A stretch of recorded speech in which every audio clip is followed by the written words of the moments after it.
I'm Carrie Schultz with Prana Manana, and today I'm going to talk briefly about plantar fasciitis, and I'm going to give you some tips, tools, and tricks on how to rid yourself of plantar fasciitis with a little bit of dedication on your part. I myself suffered from plantar fasciitis for a little over a year. It was about 14 months, but I was able to rid myself of it without using any over-the-counter drugs, no pharmaceutical drugs, and no surgery. And you can too, and I'm going to show you how you can. First of all, let's talk a little bit about some common ways and reasons why people get plantar fasciitis in the first place, and that is poor footwear choices.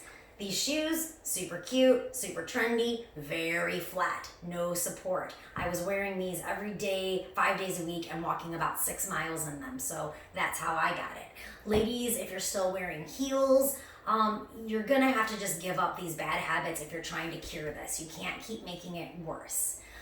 So enough about that. Plantar fasciitis is, for me and a lot of people, shows up as pain in the heel region. For me, it felt like a lot of stabbing little needles, and that pain would radiate up my ankle and just not feel good basically every step you take. So one way that I got rid of it was to commit to wrapping up my foot so that I could keep it in a flexed position while I slept at night. So on the screen here, I pulled up an ACE bandage. It's very cheap. You can get it at any drugstore, and this is going to be a big part of solving your problem.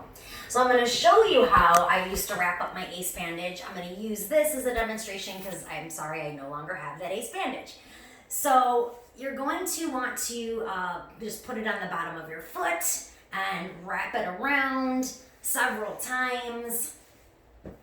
Then take it up your ankle, keeping it relatively tight, not uncomfortable, because you do need to be able to sleep with this. Lastly, wrapping around your bottom of your foot again, and then usually the ACE bandage will have some sort of Velcro or something that you can secure it.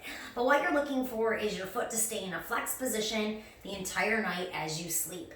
And I can't stress enough how committed you need to be to this step. I did it every single night for 365 plus days, and I even took this thing on vacations with me. So not the most fun, but definitely is gonna do a lot of good. The other thing that I did was a lot of stretching. So specifically, these were my two favorite stretches that helped with that. You can do them anywhere. You don't need a yoga mat. You don't need to be barefoot. So let's give it a try. So the first one, you're gonna want to have a wall. So just find a wall anywhere. I used to do this at the office even. You're just gonna wanna place your hands flat against the wall, shoulder distance, and then step back with one of your feet. It doesn't matter which one because we're gonna do both sides. So in this position, both toes, both feet are facing forward. My knee is at 90 degrees or less. It's definitely not more than 90 degrees. And the back leg is comfortably apart. The back leg is as straight as you possibly can keep it. And then just inhale to straighten and exhale to bend it back down. Inhale to bring the heel up and exhale to bring it down. Do that several times. And then just for good measure, go ahead and switch legs and do it on the other side as well. Definitely use your breath as you're doing it. Every motion should have a breath. Maybe it's an inhale as you bring it up and an exhale as you slowly bring it down. So maybe about 5 times on each side.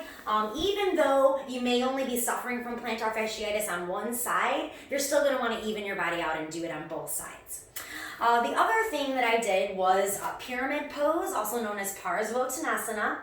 And for that, you're going to want to keep both of your feet facing forward, and you're going to want to put them a distance that's comfortable for you. So a little bit wider than hip length. You don't want to be way too far. You don't want to be too close. So find whatever that is for you.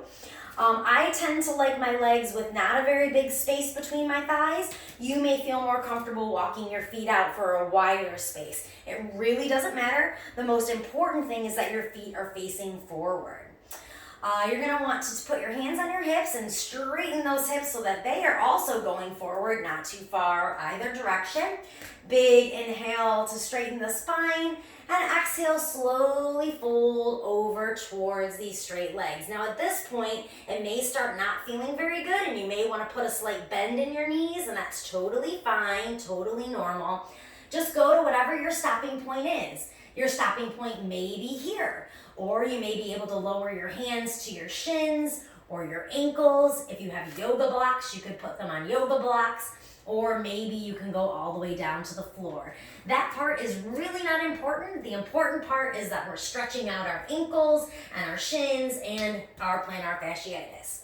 And you are going to want to do both legs. I would recommend you do it for about 5 full breath cycles. So that would be inhaling as much as you can, exhaling as much as you can. That's 1 cycle, and do that 5 times. And once you've done that, come on up, switch legs. Again, find what feels good and just repeat the whole process on this side. It would not be weird at all if one side is, tighter than the other or anything like that. We're not as symmetrical as we wish we were. So if you have any questions about this, please feel free to reach out to me at 602-577-5277 or go to my website, pranamanyana.com. Thank you.